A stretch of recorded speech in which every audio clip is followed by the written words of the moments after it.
Agradecerles en nombre de Fotur a todos ustedes su presencia en este Día Mundial del Turismo.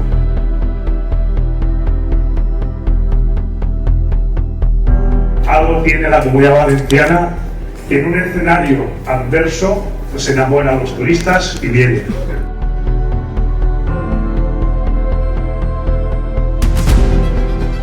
Felicitar por la organización de este evento a Fotur, entidad siempre aliada con el Ayuntamiento de Valencia y con que trabajamos codo con codo para favorecer ese valor añadido que queremos dar con el turismo en la ciudad y además hacerlo en un entorno tan espectacular como este.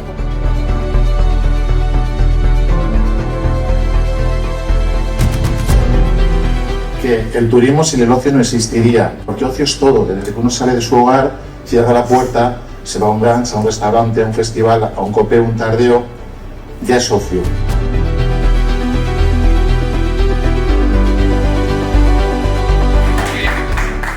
Este señor fue la primera, por cierto, la primera estrella Michelin de la ciudad de Valencia.